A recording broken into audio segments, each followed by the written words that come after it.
Okay, welcome guys. I just want to talk with you a little bit. The laptop really is just to illustrate kind of points I'm going to make. It's not this presentation per se, it's just my kind of like something I can call upon to just illustrate something I'm talking about. Because I really want to just start talking about the whole idea of shooting on location. Because even though I have evolved quite a lot from my initial origins as a photographer, one thing that has characterized my journey in photography is my use of locations, because I've very rarely shot in a studio. Very occasionally do, like I did a recent project that involved shooting a face in a studio, and I've done a couple of workshops in studios, but 99% of my work is location based, whether that's just home or somewhere special or an outdoor location. So this is like the ultimate example, obviously, of a location that's special and invites something creative in itself as to a component in the image. And obviously, looking at this from a kind of economic client perspective, if you were to hire a place like this, then there'd have to be some kind of, obviously, a point to why you've hired it and how you're going to portray that in your pictures. So, I love shooting on location because, I've kind of thought about this, and I would say that I find them more inspiring than studios, because you walk into a studio and it's a blank canvas, whereas a location has lots of things there. But obviously, when you think about it, you realise that shooting in a studio can actually be the more possibility available, because you can use that image and transpose it into different variety of situations. So in a way, shooting in location is kind of a form of a boundary that you're setting. It's like it's a situational shoot where you're forced to work against the limitations of it. So that's what I realise that I like. I like to have to work with what I see in front of me, rather than have the kind of like open-ended possibility of what you could do potentially with shooting against a studio screen. So the boundaries are just as important as the inspiration that I get from shooting in a location. The picture that I've got on the screen there is just an example of how, in this particular spread of a story, the location of the church is implied with the use of using another picture, a distance shot from the model. But then you've also got the shot of her close up, which shows off more of her styling and makeup and hair. So when you're shooting a model in part of in a location, you have, because you're not just shooting a location. If you were an interior photographer, you could just look at how to make everything look its best in the room. But then when you bring a model in, you all have experience shooting on location, so you all will have had some experience of mentally kind of thinking about how you're going to bring the two together. Whether that ends up being a very logical process or more of an instinctual process, you have to think about how to combine the two so that you show off the strengths of both. So just flicking to another example here.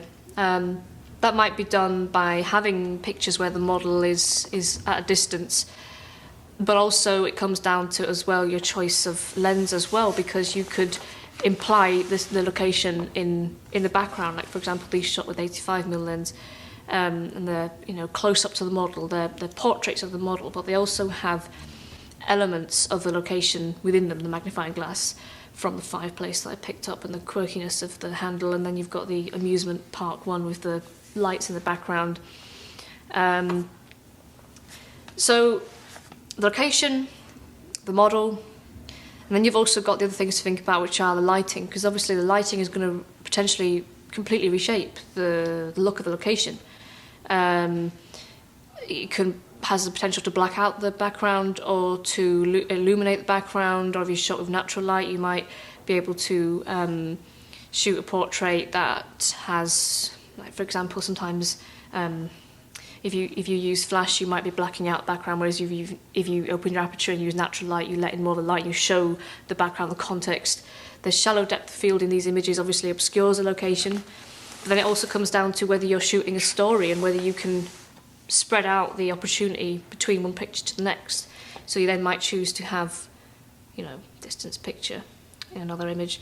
This one as well is an example of where I wanted to capture the context of the room and the girl in the armour within the room, but also to show off the detail of the styling as well. And that was done with this diptych pairing of two images in the layout of a story.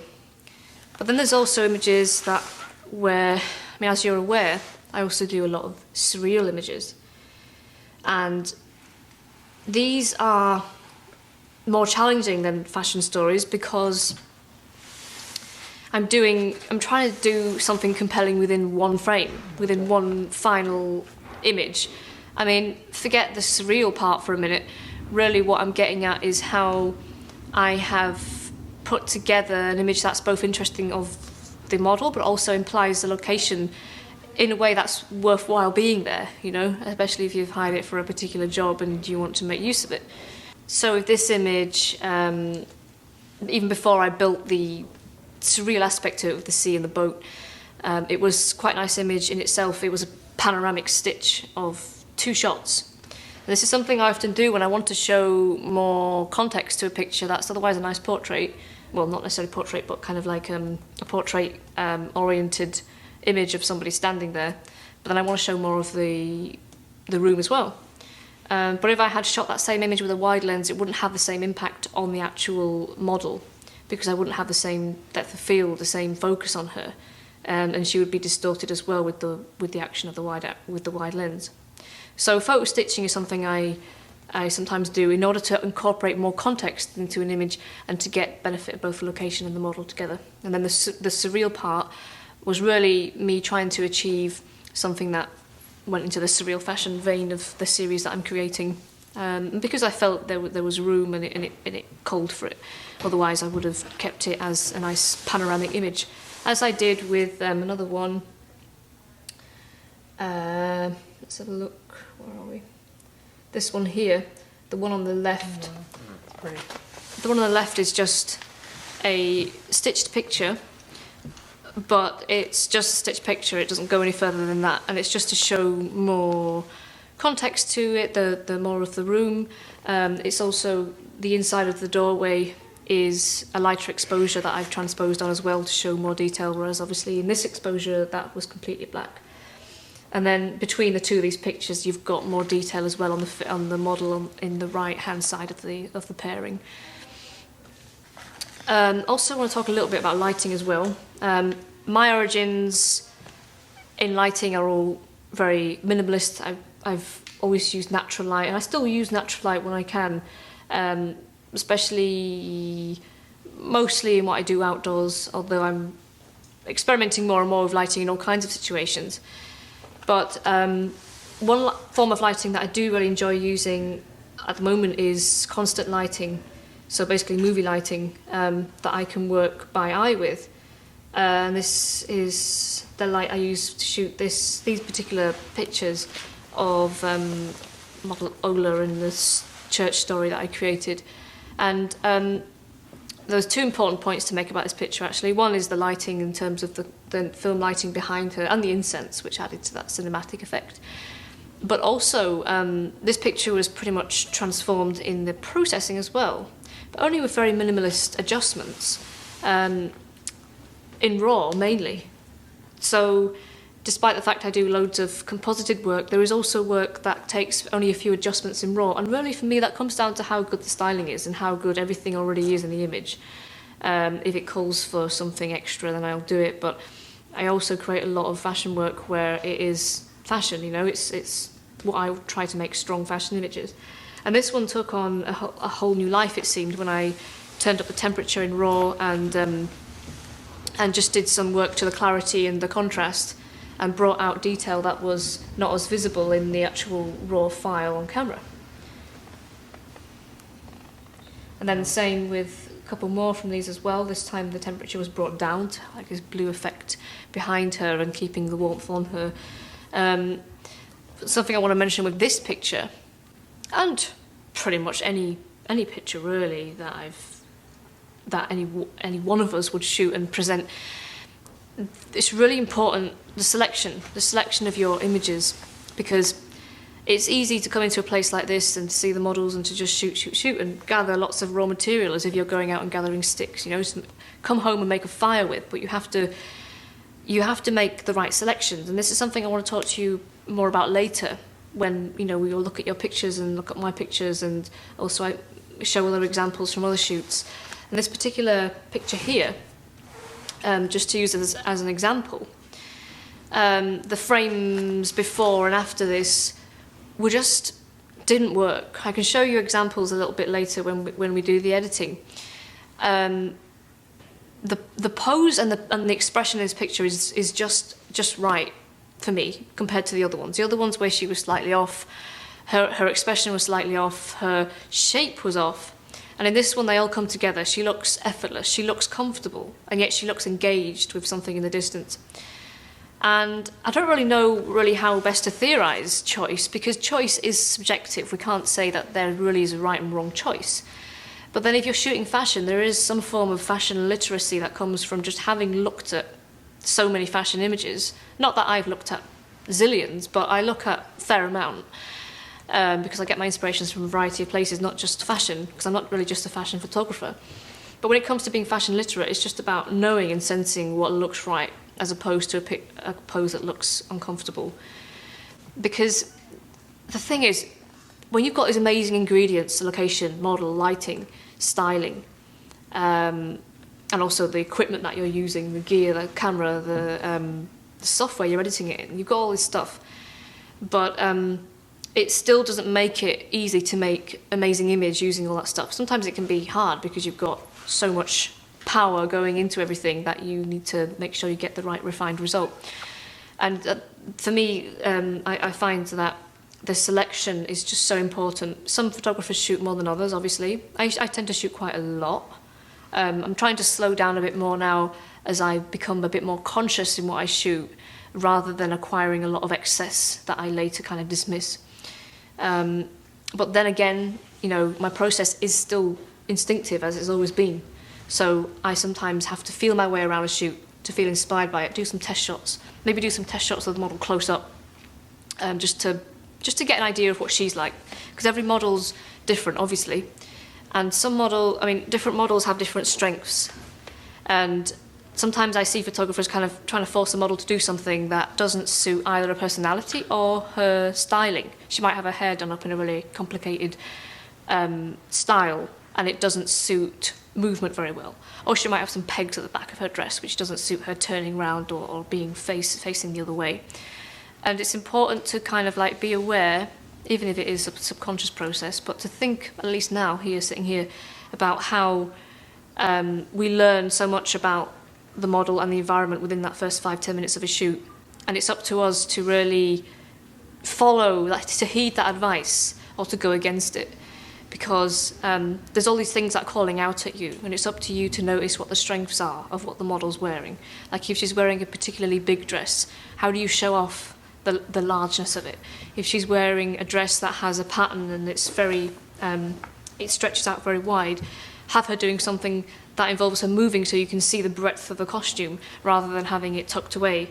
So it's about noticing the Ferraris in every situation and making sure that those Ferraris are given a chance to roar and to really go their full pace. That's something I've realised the more that I shoot. I realise that I'm drawn to the pictures that are most powerful. Like in this shoot, I was drawn to these ones and the girl on the altar, because they brought together everything that was special about the styling together with the location. It all sounds pretty obvious. But I think it's really the obvious things that you need to keep in mind, because there's so much that you could feel overwhelmed with on a shoot like this, you know. So I know that when the model comes in, and I'm probably going to shoot her in this room, because it's a room I kind of have foremost on my mind when I came into this location. It's got the most light, most space, kind of grandiose atmosphere and scale. And I don't know what I'm going to do with it yet. All I know is I want to convey the impression of the room that I got when I first walked in here. And I also want to capture her best I can. And I know that I'll take a lot of duff shots. And I know that I won't necessarily get it straight away. That's something I keep telling myself all the time. Because I I'm quite an impatient person generally. I want to see results. Because it's quite a dim day today, I probably will not rely on the natural light and bring in some constant lights to shoot with and to emphasize her against the surroundings. One thing I always fear is losing the model in the surroundings whilst trying to show the surroundings. And that's something we can master either with the lens, the lens and the depth of field we're using, which can then obviously blur out the background and lose it. But lighting is really the most important thing. It's almost like a separate art to photography, and yet it's intrinsic to photography. It's something that I'm learning about all the time, and really want to push that much further forward, in addition to compositional skills and things like that. In terms of direction with models, I don't worry too much about direction, especially straight away, because I want to just observe what they look like. I want to just shoot a couple of pictures. Just put a different picture on here. I want to just shoot a couple of pictures and see. I'll see how they behave a little bit, because I want them to be comfortable. Some models do a lot of poses, change in every shot. Some, I mean, obviously you can stop them from doing that, but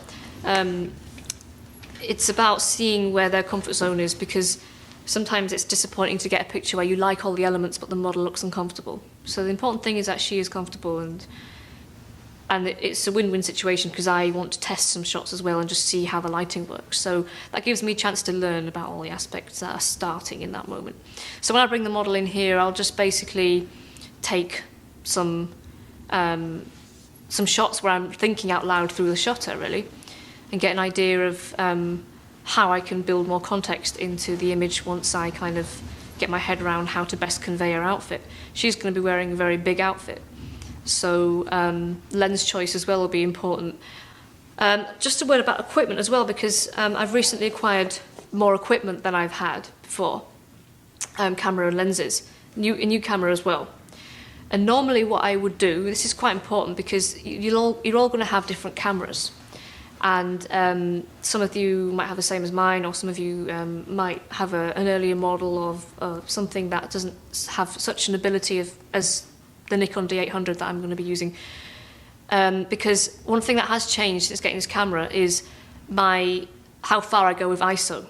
Because normally I'd want to keep ISO as low as possible in any given situation. If I'm shooting with flash, then I'd want to keep it right down to its limit, lowest limit.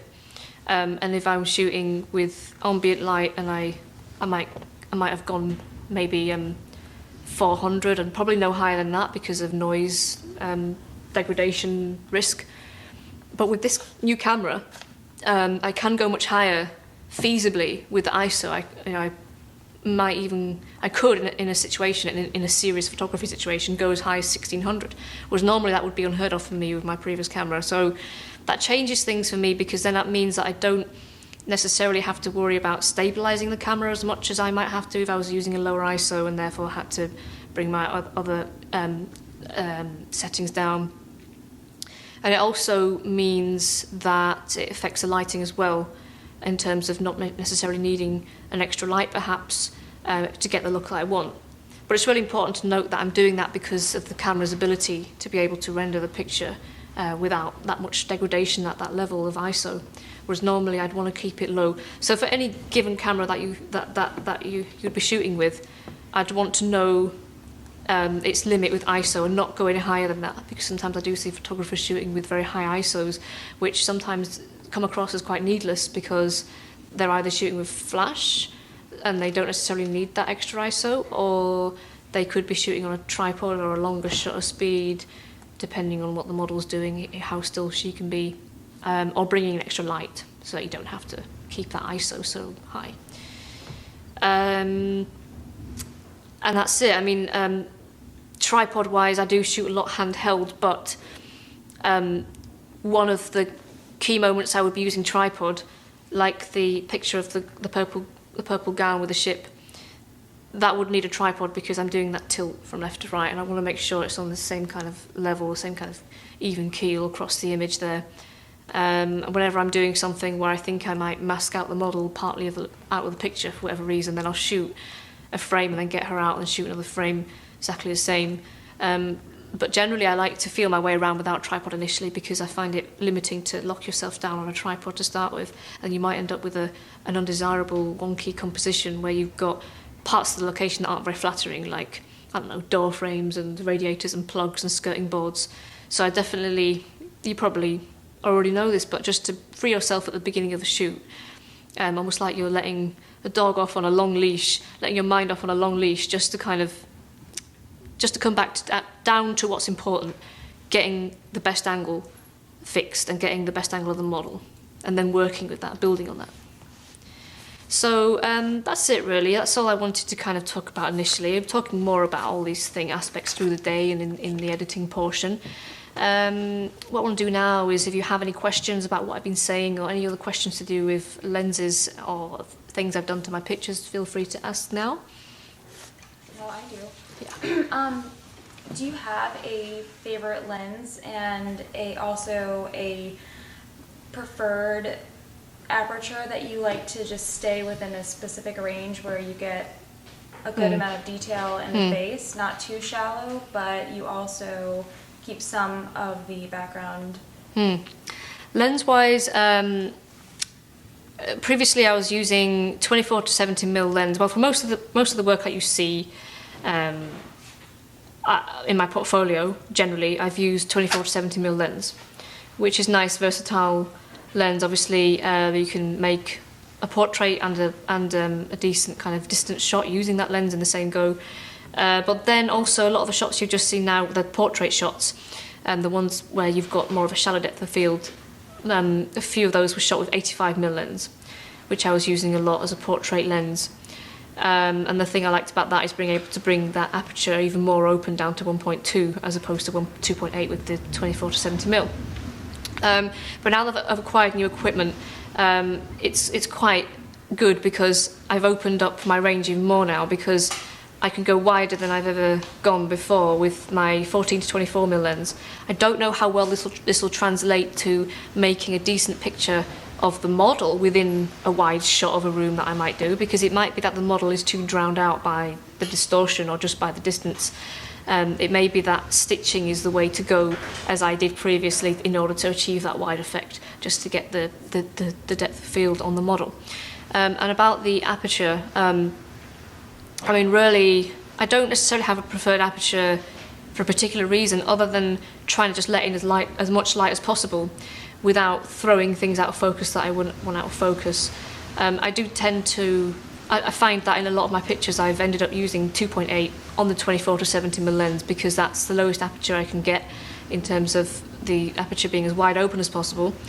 But only when I'm sure that there's one particular thing I want to focus on. Like if I was shooting two models, I'd be very wary of using 2.8, because one could be thrown out of focus if one's kind of slightly behind the other. So I'd want to close down my aperture a bit and then adjust my other settings, maybe bring the ISO up a little bit, or more light into the frame, or shutter speed down. But shutter speed I always want to keep, well, preferably for handheld 125th, no lower than that.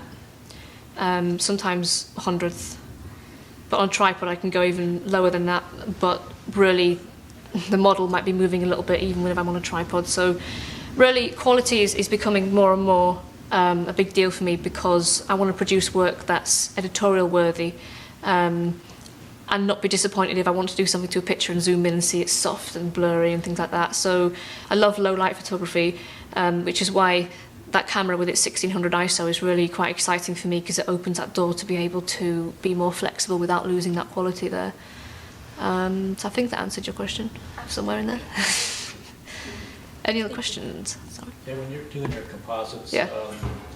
would you walk in a room, do you pre-plan in your mind, like I'm going to take a picture of the painting with the ship in the Sea Galilee, and I'm going to take a picture of the model, and then like pre-plan it and then go back and work on it? Or do you just take some images and then be inspired later on? A bit of both, actually. A bit of both of what you said there.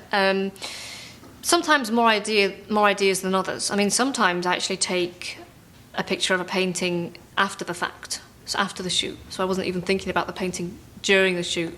But this whole series did start with me being inspired by the location in which I was shooting, because I was editing a picture of a model, and it was a picture of her facing the other way, actually, and I thought, well, this is not like a normal picture. How can I have a picture of a girl facing the other way? But her dress looked so interesting, so I thought, well, I've got to make something of this.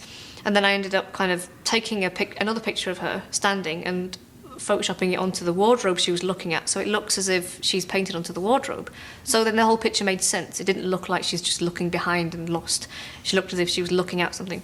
So being inspired by the location is important, and I think that's brilliant, to walk into a new location and to be inspired by what you find, because it's almost like you're not coming in with too many preconceived notions of what you're going to do, but you're being open to learning and new things, new horizons. And like yesterday, I took a little wander around this room and looked into some books, and little inscriptions in the books and pictures in the books I took some pictures of, and I've no idea whether I'll use them in my final images, because they might just not work. But I certainly like the idea of being open-minded to the kind of references that you find in a new place. But ultimately, even if I do gather material in the place thinking that I might use it, it all comes down to whether it just works afterwards.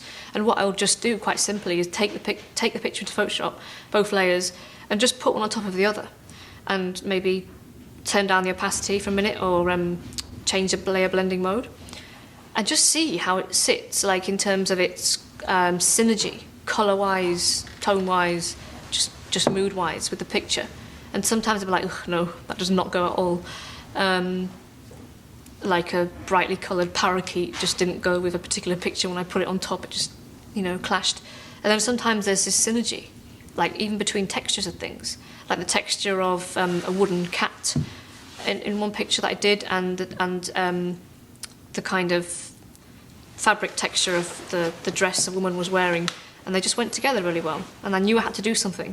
And sometimes it takes me a long time to make it work, but something is telling me that I have to do it because of the synergy. Whereas normally you might think, well, you shouldn't push it if it's not working, but sometimes it's just a case of getting over the technicalities and making it work. But I don't know, I don't like to kind of like say that too much, because sometimes I don't want people to feel like they should force their way into trying that against what they think is instinctively right. I really believe that you should follow what excites you. Sometimes there's been pictures where things feel a bit difficult, a bit of a challenge to put together in terms of composites, but there's one little bit that really enthralls me, really excites me.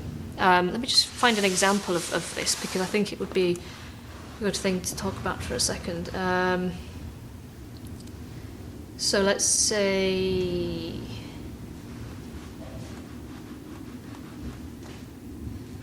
well, there's loads of examples I could pick from, but let's say, well, this one is an example. The foot over the leopard is just a part that I felt was like the clicking part, the part where I thought, oh, that's quite interesting. And then the other parts kind of like fell into place as a result of that detail commanding it to happen. And there's lots of other examples I could show in terms of these composites, because they are big operations, and you only should do them if you feel like really convinced that they are going to work. This one was full of many details.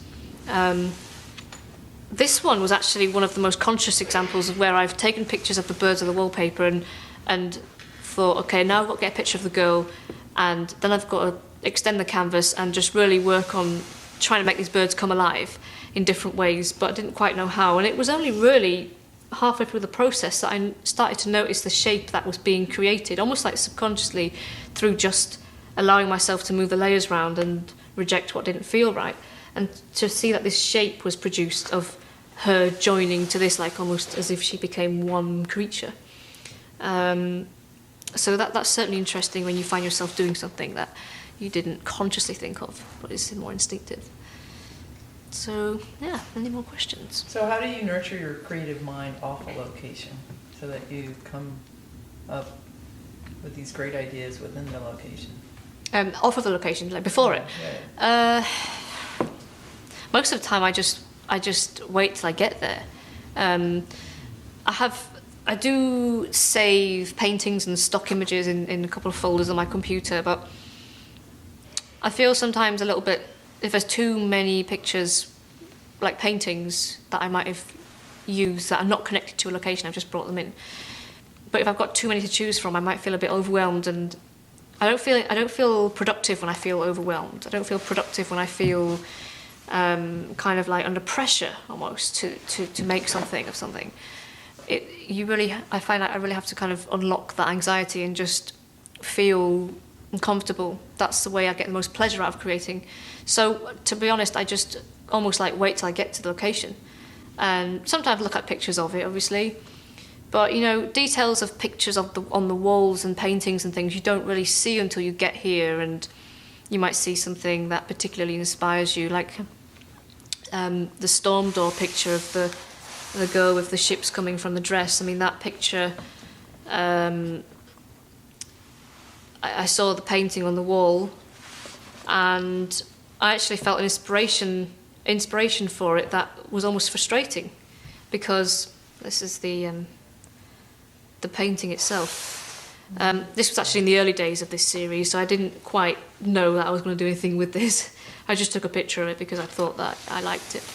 And it was frustrating because I was inspired by his painting and didn't really know how to express it, and then to be able to then make it into the final piece felt so satisfying, because like I was saying earlier, it's that reincarnation of a painting where I've borrowed from it, but it's still something that has become a new rehashing of history, if you like. So yeah, I mean, personally, I find the process is very organic. So I might take a bit from here and a bit from here, but whatever I put in I have to feel and really taste and smell that it's going to work, like a recipe, like putting everything into a bowl. If something doesn't feel right, it's about tasting it while you're mixing it, you know, and just checking in on whether it actually feels right. There's been various composites where I've started something and just kind of left it, dumped it, because I just didn't feel it. There was one composite where I had a girl by a piano kind of dancing in all these different positions. Then I cut lots of her out, all these different dancing movements, and put all these little tiny Lindas into the picture, with the idea that there would be lots of little dancing dolls, downsized versions of her across the floor. And in theory, it probably sounds very nice, but I was interested in the fact that I just felt so bogged down with the whole idea of editing it. And people who look at my work, some of them might think, oh God, so many hours of Photoshop go into it, how does she stand it or whatever. But if you really feel it, you won't care about the time. And that's why it's really important to have the barometer of whether you actually care. Because if you don't care, you're just forcing yourself to do it, especially for something that's more art-based than fashion-based. Because obviously a lot of people do fashion for a living, they do it to make a living, and they push themselves through situations in order to get the final product. But when it comes to making something art-based, you want to be doing it because you like it. There's not one of my pictures that I've created where I felt the whole process was unbearable and something I had to endure. Sometimes there's been a case where I've had to meticulously check everything, and that's a bit boring, but that's only because I've already created it and I'm checking everything is in place. It's almost like a painting process. So when it comes to producing something more for yourself, you know, I'd say really listen to what you feel, whether it's not very composited shot, because it might not be. It might be something where you have more like a dreamy close-up of a model that's not really a fashion image. You know, you might find yourself doing more like a reportage version of events in your images, or whether it's something that's heavily composited, where you do loads and loads of stuff to it in the post-production. But always follow your heart with that, I think, because if you produce a whole series, a fine art series, using models in extravagant fashion styling, you want it to be really you. You don't want it to be something you've tried to do because you forced yourself to do it, which is hard, because you've also got to. It's hard listening to oneself. You know, it's hard for me sometimes stopping myself from trying to force another surreal fashion out if I feel like it doesn't work. So that's why I also do a lot of more simple fashion stories as well, because I also get a lot of pleasure out of that. The girl with the spikes on her head with the golden image that I showed you a bit earlier, I just felt that was so right by itself. It didn't need anything. It would be like sullying it in Photoshop if I were to add something, because it just is as it is. ask one more question? I think what you're describing to me sounds like the equivalent of asking a painter, when do you know when to stop or what color to use? And that is just preferential, and it is about feeling there's no right or wrong necessarily. Yeah. It is about what feels right to you. But when you're editing, do you find that if you were to go back and edit a picture, a photo the next day, that it would have a different temperature, would have a different vibe? Do you feel like it's a reflection of your mood?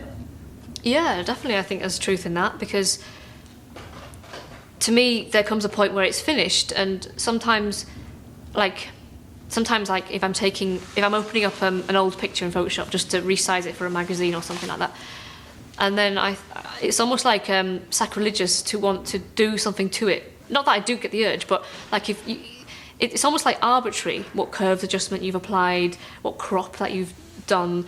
It was not arbitrary. Obviously, it was very intentional when you did it at the time.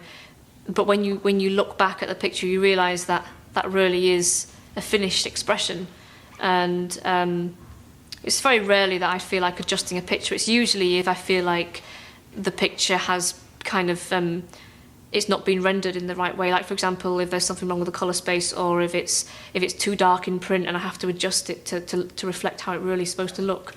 So yeah, I definitely find there's a big element of that, and that gives me a lot of relief, because there's a lot of relief to be had when you can call something finished and say that's done, I'm not going to work on that anymore.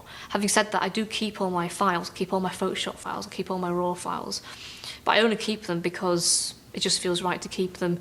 A lot of the time I use them for before and afters in magazines and things like that, and books. But I don't ever want to go back to them and start rehashing the actual product, because it is what it is, and it's certainly, yeah, very much like put together in the manner of painting, feeling the emotion that's involved in producing it. Sometimes I've made the mistake, well, actually, don't make the mistake anymore, but in the past, I tried to re-edit a picture. I was just going to ask that. If you had ever found something and then you went back and said, Yeah. wow, let's try this a different way, maybe with a different tone or a different what have you, to see if it changed the image at all. I was just going to ask if you Well, ever just had one done example I that. can think of is, rather than tone, I think I was trying to kind of redo the composite, because it was like, what was it? It was something where I wanted to see if I could improve the quality by rendering it in a higher resolution raw file, because obviously you learn more about technology through the years, and technology gets better. You want to go back to your old pictures and see if you can render them larger. Right. But it was a mistake, because I won't bother showing you. Don't know where the picture is, but it's a picture called By the Lake, and it's a clone picture of me behind these reeds and this pig top, and the side profile of me in the face. I thought the whole picture looked a bit low resolution for print, so I tried re-editing it, but the face on the girl then just looked wrong. It looked like a different girl, Wow. weirdly enough, because I'd done something to the picture in the initial Photoshop blitz of work that just made it look particular. I don't know, I did something to my skin, and the rehashed version was just ugly.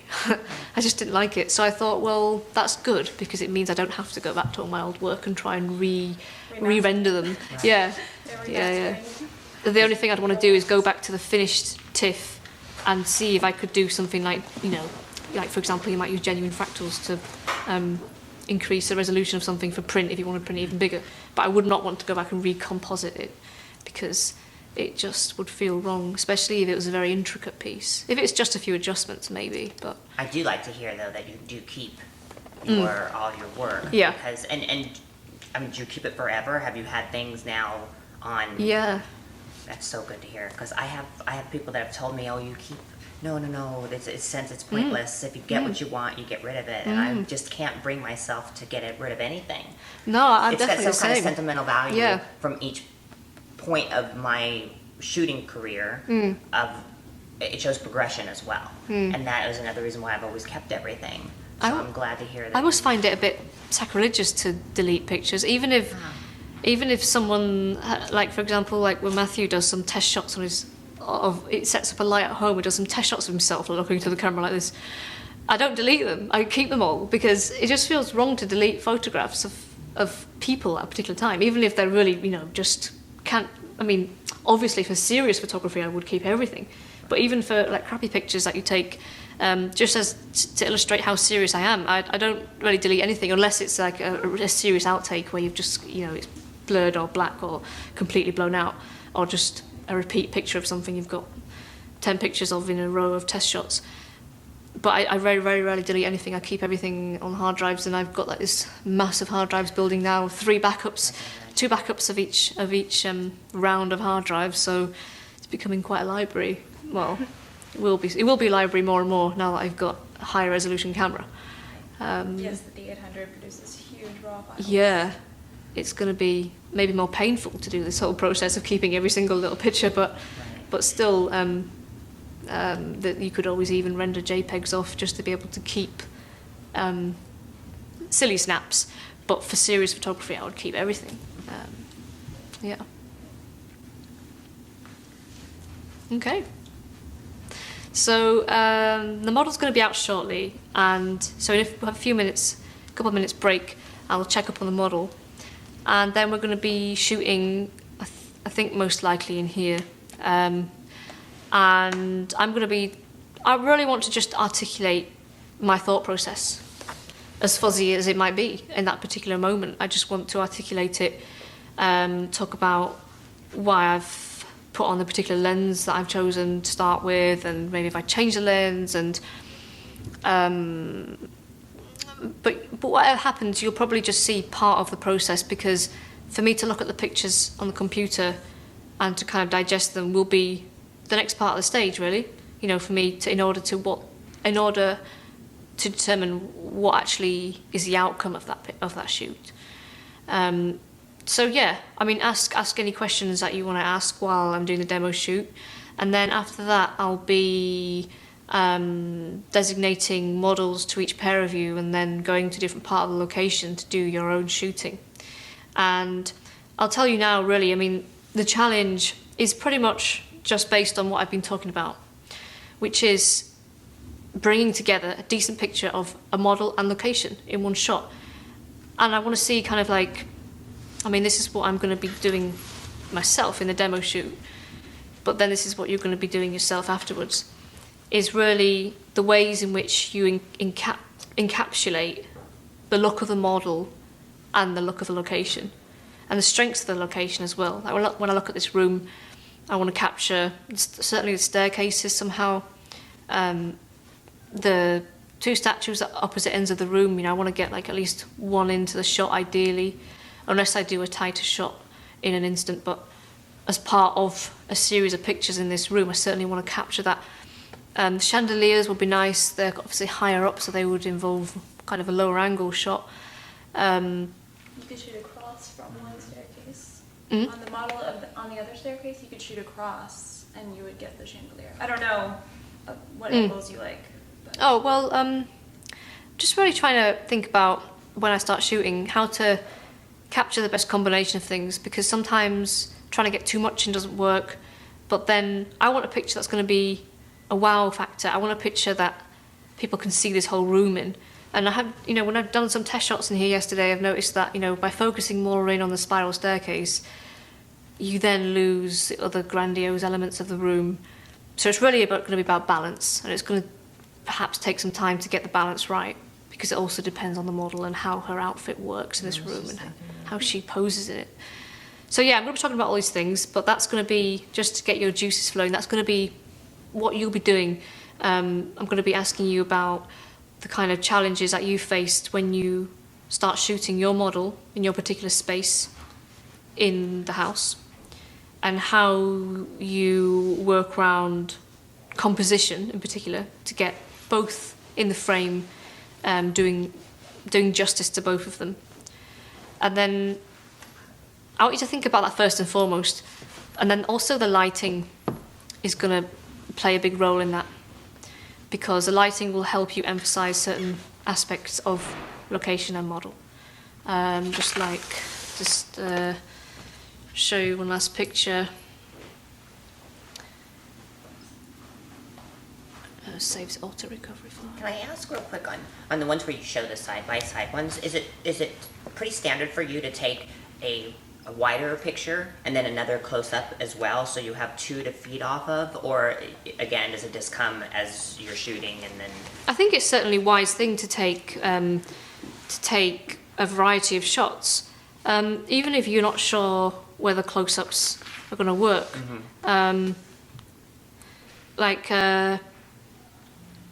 So, for example, in this one, I've used flashlighting, I believe it was, to illuminate the model, and so the location is kind of implicit, but still the focus is on her. So the lighting obviously plays a role in the whole rendering of the scene and the model, as is obvious. But I want you to think first about composition, and then think about how lighting can come into that and reshape things. But yeah, like you say, I certainly would take a mix. First of all, because I'm getting a feel for both of them. But secondly, because if I'm to make a fashion story from the images, which I might not always do, but if I'm particularly inspired to do that afterwards, then I certainly want a range to choose from. Because one thing you don't want is too many of the same shots of just her far away and nothing to move on to. Usually they show, a closer beauty shot almost to complement the distance shot. And then also something else, something of her maybe moving or something a bit more abstract. Were you aware of the Marilyn Monroe book and the background and the juxtaposition that was created there between this very, masculine energy with her outfit and this little feminine icon in the background? So you have this juxtaposition going I had this idea of her being kind of like almost as if she was a character from one of the books coming alive. Not necessarily explicitly expressing that, but just because obviously on a shoot you get a model placed in a particular location, part of the location, and you have to kind of work with the combination you've got on our shoot. And it's an interesting challenge because you don't have complete choice over where to stick the model. You have more choice today because you will be able to roam the house a bit more. But normally you have to work with what you're given, and so trying to call upon the metallic aspects of the room, the banister and the statue that you saw there, and play that off the metallic armour of her, and think about what relation she has to the book. So yeah, certainly, I was thinking about how she makes sense within that environment, and then trying to make sense of that even further with how I present the pictures afterwards as well. But on this one, so you've got this wide shot, which is actually a stitch. I'll turn it around and show you in a sec. So the wide shot, which is also incorporated with a surreal fashion as well, with the birds, and then you've got this pairing that I showed you before, where you've got more, you learn more about the model, you see her in this context, you see her closer in, and then you've got more like abstracty pictures here. This one's shot in the mirror, and then this one's shot of her facing the other way. So this is what I was saying about getting a variety of shots is certainly the way to go if you want to put together a story of images. If a story of images is your choice of expression from a particular shoot. So I'll just show you those pictures I was just mentioning. So here's the wider shot that makes like a double page spread, suitable for opening spread of this particular story of Kate in the hand-painted wallpaper bathroom. And then moving in, getting to know her a bit more, moving around that room, closer in, seeing that nice beauty shot, and then something a little bit more abstract, shooting in the mirror and then shooting her from behind. And it just kind of complements, it keeps a sense of flow from one picture to the next. And at the same time, it's the same model throughout, in the same outfit. But it still works nicely as a little story. But one last thing I want to mention is of course, really everything comes down to purpose. I've talked about fashion pictures, I've talked about fashion stories, I've talked about surreal fashion art series of work. And these are all different purposes. So, the one big question that I find myself asking is, what is the purpose of why you're shooting what you're shooting? I mean, obviously today is a special workshop day. It's a collaboration with Framed. It's a day where it's like a special opportunity for you to shoot. In a sense, it's for you to have fun. But obviously you also want to create work that is going to be, decent work to put into your website, potentially, and to show off your particular... to give you some kind of clout as a photographer yourself, to use the portfolio material. And and to attract you commercial interest to produce fashion stories or, you know, commercial briefs and things. So, I mean, certainly think about what your own goals are, because I find that I'm both fashion, I'm both commercial and fine art. I like to produce a mix of both, and sometimes I don't know exactly what the direction is until I start shooting, and then I start processing and start to feel like whether it's more for me, for my pleasure, or whether it's more to attract interest. But either way, I still got to feel it. I've still got to feel excited about it. So always make sure that you're excited about something. Make sure if you find the corner of the room uninspiring, move to another part of the room. If you find a light's too harsh or not working, don't give up necessarily on it. You know, perhaps you might move the light away, or close down the doors, or add a CTO to the light, and you can find these little changes by being open-minded. You can find yourself getting that little spark of inspiration again. So that's also what I'll be asking you more about during the day, because I don't want you to feel like you have to answer what your purpose is for taking the pictures today. I want you to get a feel around and feel like inspired in terms of what your purpose is for these pictures. Do you find that your commercial clients are drawn to you because of your fine art elements, so that your commercial work is becoming more fine art? Well, that's interesting, because I'd say kind of like yes and no. The earlier work that I was doing in terms of like self-portraiture and things, there's a big question mark over that, because I think if your fine art is very esoteric, very specific, then sometimes people don't know what to do with you. They kind of appreciate you from afar, but they don't know how to translate you to their commercial purpose. And I've certainly felt that a lot with my earlier work. But since starting to do all this surreal fashion, it's a bit different, because there are, you know, it's not just me, it's new models. It's models in interesting styling. Like Matthew was saying earlier, we choose these locations that are very kind of universally appealing commercially. So when all these aspects come together, and also then the fine art element is applied as well in the case of my surreal fashion work, I've certainly found people interested in me because of that. And the weird thing is, sometimes they want something surreal, but most of the time they don't necessarily want something surreal. They just are attracted by, maybe they've Googled surreal fashion or something and they've come across the work, and it's like a talking point, a hinge for them to get in touch and to find out what I can do for them, for whatever their brief is. So yeah, certainly I think if you show off something, by following what makes you tick, you end up producing something strong and potentially unique. So not unique as in completely never done before, but just something a bit different. You know, something where you've brought together a bit of this and a bit of that, and you've made people think a bit differently when they look at this whole idea of paintings mixed with photographs. So fine art is a funny one, because you have to kind of do it for yourself to start with, because there's no guarantee it's going to bring you anything. Even, you know, print sales are something that are really, print sales and exhibitions is a whole world, I think, of false guarantees. You can't really rely on of any of that. You've got to do it because you like it, and then when you really like it, when you're proud of it, you'll show it off, and you won't care about people that don't like it. That's the important thing. I want you all to get to, if you don't feel this already, to feel really like you've got to a place with your photography where you don't actually care about people that don't like your photography, rather than worrying about how do I impress such and such, because you will want the clients that you deserve are the ones that really want you, not the ones that you're kind of struggling to get or trying hard to impress. There is some element of trying to impress people in the photography world and different pockets of the photography world, but ultimately you want to be so proud of your work that you're proud to present it as it is. Place certain cards of it, certainly. You might not show everything to a particular client, but to be proud of the cards you present to them. And that's certainly where I feel like I'm getting more at now. I don't care about anyone who thinks that the work is too photoshopped or whatever in the surreal fashion, or to this or to that, because that's the beauty that comes with following your own kind of nose when it comes to what makes you tick, because you'll get to a stage where you're proud of what you do, and you won't worry about other photographers or worry about people who might potentially criticize what you do. So yeah, on that note, we'll wrap here and find out what's going on with the model, and we'll go into the demo shoot. Thank you. Okay, thank you so much.